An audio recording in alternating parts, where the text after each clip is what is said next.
جامعہ university سے قافلہ آتا ہے جو آپ حضرات کو کسی نہ کسی ٹاپک پہ کچھ نصیحتیں کرتا ہے، کچھ اسلامک باتیں بتاتے ہیں۔ تو پچھلے ہفتے سلوک کے بارے میں بتایا گیا، یعنی ہمارا رویہ کیسا ہونا چاہیے، ہمیں لوگوں کے ساتھ اپنا ویوہار کیسا رکھنا چاہیے، اور اس کے علاوہ بتایا گیا تھا کہ والدین کے حقوق کے بارے میں بتایا گیا تھا کہ ماں باپ کا اپنے بچوں پہ کیا حق ہے اور بچوں کا اپنے ماں باپ پر کیا حق ہے۔ اور آج کا جو ہمارا ٹاپک ہے، جو موضوع ہے، وہ ہے ظلم کا بیان، یعنی اگر کوئی بندہ ظلم کرتا ہے تو اس کے لیے قرآن و حدیث میں کیا وعیدیں آئی ہیں، اس کے لیے کیا نقصان ہے ظلم کرنے پر، آج اس بارے میں آپ حضرات کو بتایا جائے گا۔ کہتے ہیں ظلم کسی شخص پر زیادتی کرنے کا نام ہے۔ ظلم کیا ہے؟ کسی شخص پر زیادتی کرنے کا نام ہے، یعنی کسی کو پریشان کرنے کا نام ہے، اور ظلم کا انجام کسی طور اچھا نہیں ہے، یعنی اگر کوئی بندہ ظلم کرتا ہے تو کسی بھی اعتبار سے ظلم کرنا بہتر چیز نہیں ہے۔ قرآن مجید میں اور احادیث کریمہ میں بہت سے مواقع پر اس کی مذمت کی گئی ہے، یعنی یہ بتایا گیا ہے قرآن میں بھی اور حدیث میں بھی کہ ظلم کرنا یہ بہت ہی بری بات ہے۔ جیسے کہ اللہ تبارک و تعالیٰ ارشاد فرماتا ہے وَكَذَلِكَ أَخَذُ رَبِّكَ إِذَا أَخَذَ الْقُرَىٰ وَهِيَ ظَالِمَةٌ إِنَّ أَخْذَهُ أَلِيمٌ شَدِيدٌ، اور اسی طرح تیرے رب کی پکڑ ہے جب وہ ظلم کرنے والی بستیوں کو پکڑتا ہے، بے شک اس کی گرفت سخت دردناک ہے۔ یعنی اللہ جب ظلم کرنے والوں پر گرفت کرتا ہے تو وہ اللہ کی جو گرفت ہوتی ہے وہ بہت ہی مضبوط ہوتی ہے، بہت ہی سخت ہوتی ہے، بہت ہی دردناک ہوتی ہے، اس لیے ظلم کرنے سے ہم سب کو بچنا چاہیے۔ اور اسی طرح تیرے رب کی پکڑ ہے جب وہ ظلم کرنے والی بستیوں کو پکڑتا ہے، بے شک اس کی گرفت سخت اور دردناک ہے۔ نیز حدیث پاک میں مذکور ہے کہ اللہ تعالیٰ ظالم کو ڈھیل دیتا ہے، یعنی جو ظلم کرتا ہے اللہ اسے اور ڈھیل دیتا رہتا ہے تاکہ وہ ظلم ہی کرتا رہے، مگر جب پکڑتا ہے تو پھر چھوڑتا رہے۔ یعنی ایک وقت آتا ہے جب تک ظالم ظلم کرتا ہے اس کو ڈھیل ملی رہتی ہے، چھوٹ ملتا ہے، لیکن ایک وقت آتا ہے جب اس کی پکڑ ہوتی ہے تو پھر وہ کہیں کا نہیں بچتا۔ حضرت ابو ذر رضی اللہ عنہ سے مروی ہے، انہوں نے نبی کریم صلی اللہ علیہ وسلم سے ایک ایسی روایت بیان کی جو آپ نے اللہ تبارک و تعالیٰ سے بیان کی۔ اللہ تعالیٰ نے فرمایا میرے بندو، میں نے ظلم کرنا اپنے اوپر حرام کیا ہے۔ اللہ نے فرمایا اے میرے بندو، میں نے ظلم کرنا اپنے اوپر حرام کیا ہے اور تمہارے درمیان بھی اسے حرام قرار دیا ہے، یعنی میں نہ ظلم کرنے والا ہوں اور میں چاہتا ہوں کہ تم لوگ آپس میں ایک دوسرے پر ظلم نہ کرو، اگر تم ظلم کرتے ہو تو تم حرام کام کرتے ہو، اس لیے تم ایک دوسرے پر ظلم نہ کرو۔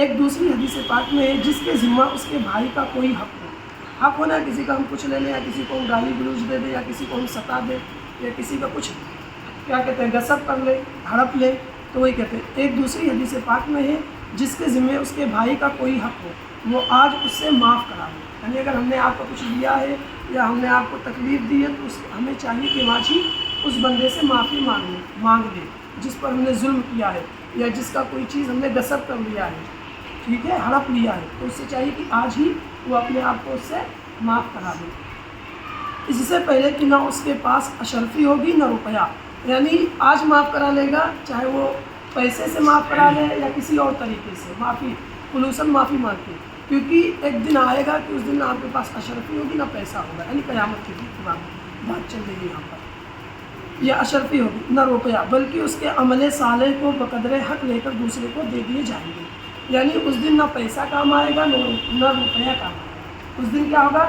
جو آپ نے دنیا میں نیک عمل کیے ہیں آپ کے نیک عمل جو ہے اس بندے کو دیے جائیں گے۔ اس لیے یہاں پہ حضور نے فرمایا کہ جو بندہ کسی کا حصہ لے لے، کسی کا کچھ غصب کر لے تو اسے چاہیے کہ آج ہی اس سے معاف کرا لے، اب چاہے جس بھی طریقے سے وہ معاف کرے، اگر آپ نے اس کا کچھ لے لیا ہے تو آپ اسے دے کر معاف کرا لیں، اس سے معافی مانگ لیں کسی بھی طریقے سے، اور اس کے پاس نیکیاں نہیں ہوں گی تو دوسرے کے گناہ اس پر لاد دیے جائیں گے، یعنی بروز قیامت اگر آپ نے کسی کا کچھ یہاں دنیا میں لیا ہے اور آپ نے اسے واپس نہیں کیا تو کل بروز قیامت اللہ کے وہاں آپ کے پاس پیسہ دولت تو ہوگا نہیں، آپ کے صرف کیا ہوں گے، نیک اعمال ہوں گے، تو جس بندے کا آپ نے حق چھینا ہے اس کو اس کے حق کے بدلے میں آپ کے نیک اعمال دیے جائیں گے۔ اب اگر آپ کے نیک اعمال ختم ہو جائیں گے تو اب جو ہے اس بندے کے گناہ آپ پر لاد دیے جائیں گے، اگر آپ کا حق ختم نہیں ہوا ہے تو اس لیے چاہیے کہ اگر اس دنیا میں آپ نے کسی سے کچھ غصب کیا ہے، کسی کا کچھ ہڑپ لیا ہے تو آج ہی دنیا ہی میں رہتے اسے واپس کر دیں یا پھر اسے معاف کرا لیں۔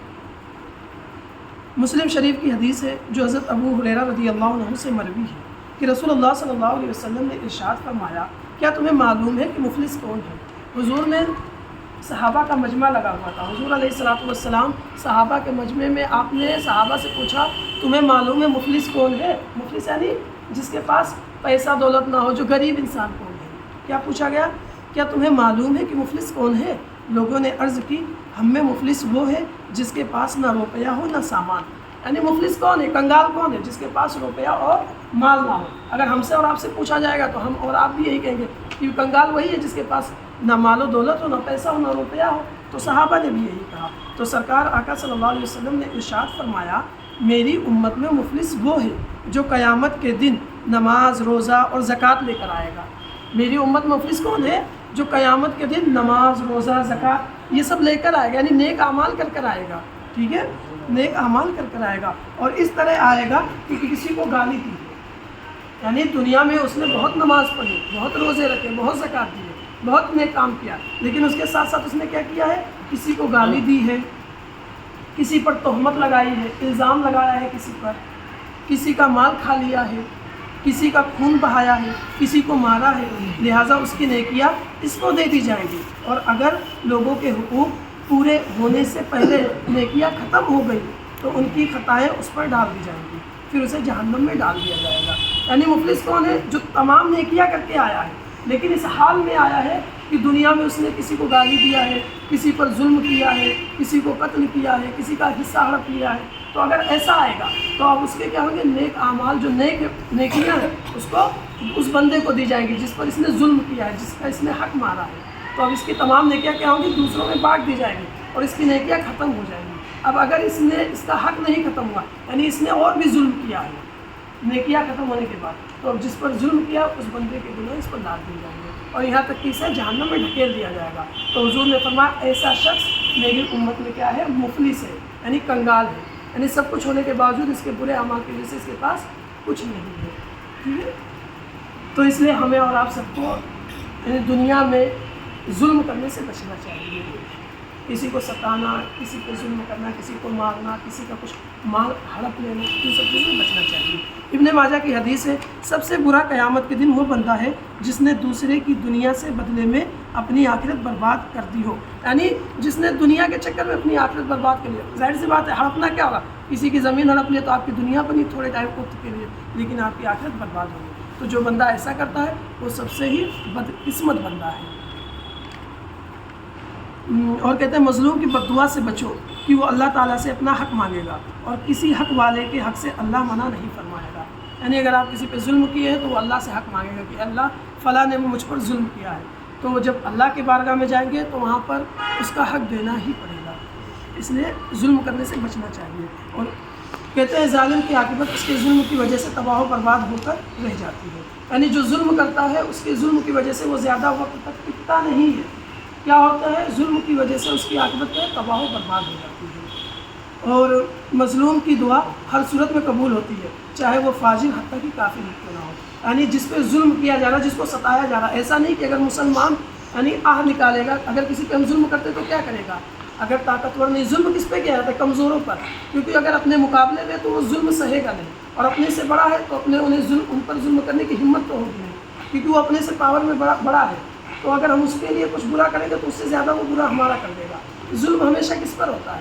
کمزوروں پر ہوتا ہے، غریبوں پر ہوتا ہے۔ تو وہی بات چل رہی ہے کہ اگر کسی پر ظلم کیا، ضروری کہ مسلمان ہو، کوئی بھی ہو، فاجر ہو، کافر ہو، اگر اس کے زبان سے آہ نکلتا ہے، اس کے دل سے آہ نکلتا ہے تو اس کی دعا قبول ہوگی۔ تو یعنی کہ جو ظالم ہے اس کا وقت زیادہ ٹائم تک نہیں ٹکنے والا، تو وہی بات چل رہی ہے۔ چنانچہ امام طبرانی نے اپنے معجم اوسط میں یہ کتاب کا نام ہے، حضرت ابو ہریرہ رضی اللہ عنہ سے روایت کیا ہے کہ حضور نبی اکرم صلی اللہ علیہ وسلم نے فرمایا مظلوم کی دعا رد نہیں ہوتی، یعنی جو بندہ جس پر ظلم ہوتا ہے تو جس پہ ظلم ہوتا ہے اس کے دل سے درد کی دعا نکلتی ہے، بد دعا نکلتی ہے، اتنا آسان نہیں ہوتا ہے۔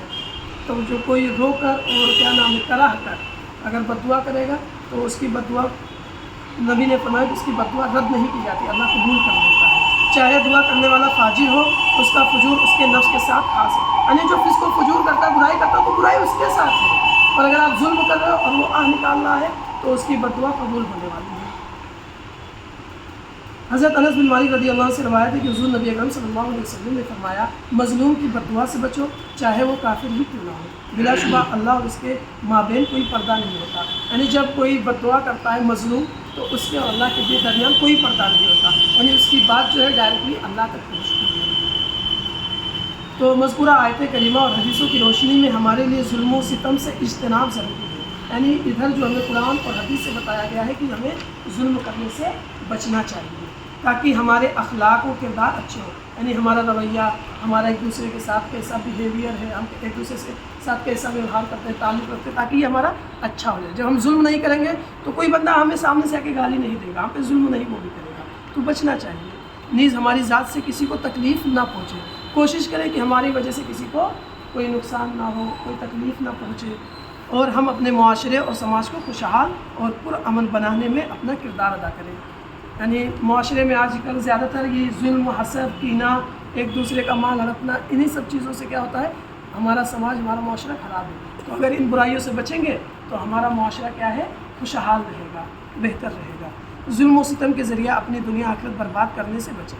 اب ظاہر سے آپ دنیا میں ظلم کریں گے تو آخرت برباد ہوگی۔ اب اگر چاہتے ہیں، اور دنیاوی زندگی بہت لمبی نہیں، 80 سال 100 سال بس اتنی ہے، اور اس میں سے بہت سے سال تو بڑھاپے میں گزر جاتے ہیں جو کہ انسان کچھ زیادہ خاص نہیں کر پاتا، اور کچھ تو عمر بچپن میں گزر جاتے ہیں، کچھ وہی جوانی کے وقت ہوتے ہیں، تو اسی میں ہمیں بچنا چاہیے۔ اس کے بعد آخرت کی زندگی بہت لمبی ہے، تو اگر آج ہم دنیاوی زندگی کو بہتر کر لیں گے تو ہماری آخرت کی زندگی سنور جائے گی، ٹھیک ہے، بچنا چاہیے۔ آج کی تبلیغ سے ہمیں یہی درس ملتا ہے کہ ظلم سے ہمیں بچنا ہے۔ وما علینا الا البلاغ۔ السلام علیکم ورحمۃ اللہ تعالیٰ۔